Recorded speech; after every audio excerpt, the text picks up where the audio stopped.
Welcome, Three Dudes on a Cat. New cat. New cat. Barely a cat. It's enjoying my nut warmth right now. Wow. Wow. Alright, so today we're going to tell you how to enjoy ParaNorman. So, we talked about our expectations. Barry and I didn't know much about it. Neither did Max, really, but he was excited about it. More excited than us, anyway. Max just did not want to see action movies. Right. I didn't want to see Expendables too.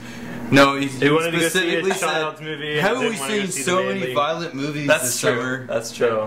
We did see a lot of violent movies. Let's go see a movie like ParaNorman about death. Yeah, it turned out to be pretty violent. So what'd you think? I loved it. I did. I loved it. I was a little worried because I was the only one in the theater, but the 3D was awesome in it. The animation was just phenomenal, and I just like it was very quirky and just not your standard. Like, it looks like a kid's movie. It looks like a kid gets bullied, rises above, becomes popular, and that doesn't. It's not really about that. That's in it. Those are themes, but it doesn't end in the typical way. It doesn't deal with the problems in the typical way, and I just thought it was just amazing. The sound design, the music, John Bryan. Barry loves. What else has he done? I've never heard of. Another one you wouldn't expect. Step Brothers soundtrack. Amazing. Yeah. Okay. Well, it's just all I want to talk about. It's just it's just a full package. The story was unique. You know, you kind of felt like you knew where it was going, but there's little trip ups and little stuff along the way, little where they turn things on their head. A lot of little fun horror movie throw-ins or homages. What else did I say? But I mean, yeah. Well, you're cutting into what I'll I said jump in. now. Go ahead. So Okay, sorry. You just Thank took you. One part of my. But I like a different stuff than you like. Go ahead. Go what ahead, do you Barry. think? Barry, go ahead. I don't know. Go ahead, Drews. Go ahead, Barry. Okay. When you brought up the trailer, I watched some of the trailers after we talked about it last week when we were giving our expectations, and the trailers just don't sell it correctly.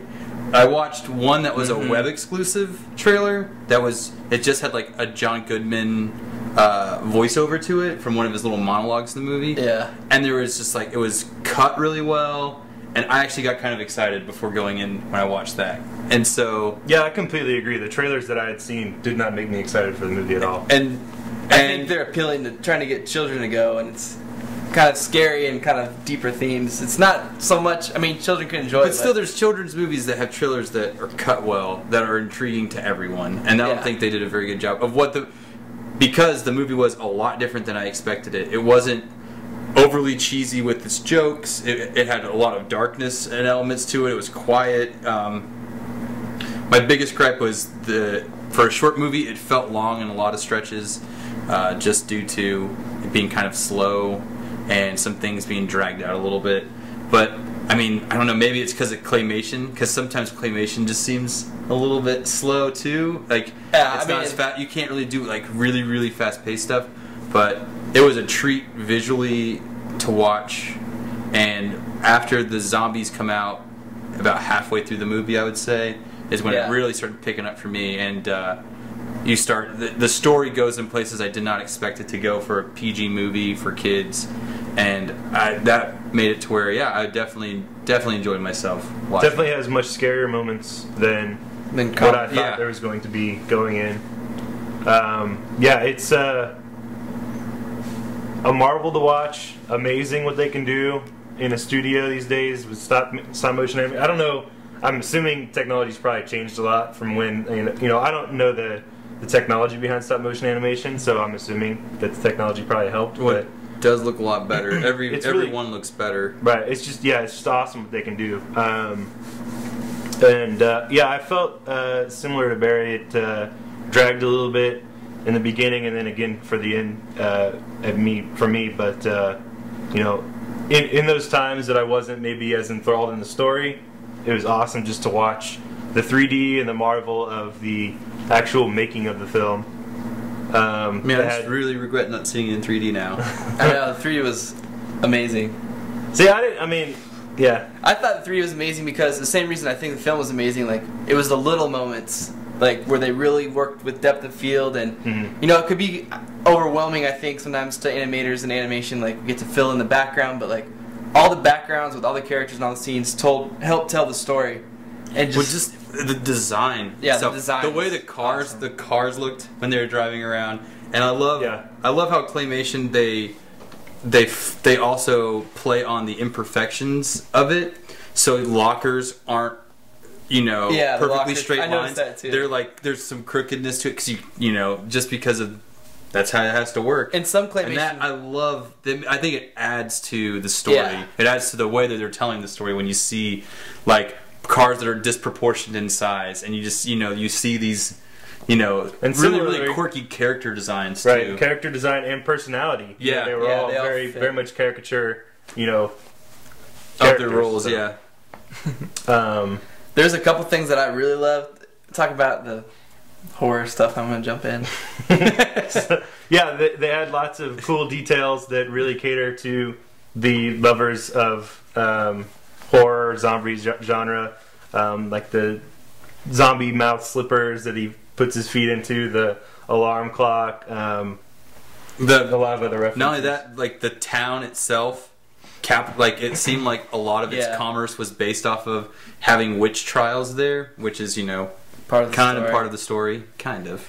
But yeah, that's a huge part of the story. I know it's really a big part of the story.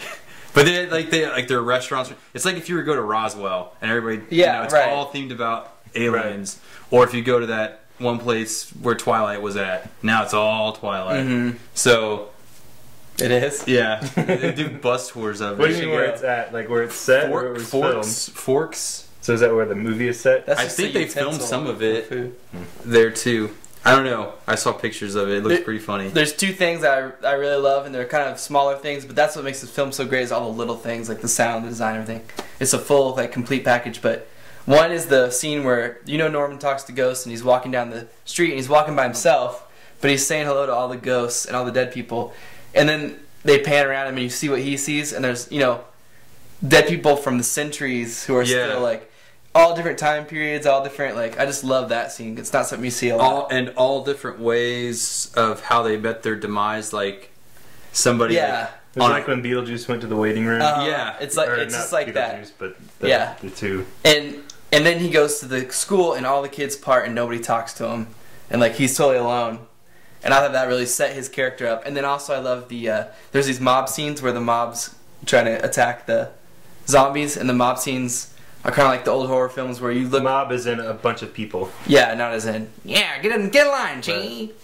There was one guy getting like that. But anyways, yeah, in the faraway scenes, they're all kind of spread out, and then when it's a mob scene of people, their heads are all real close together like they used to do, and it made you feel like it was a real mob. Ryan mentioned this during practice.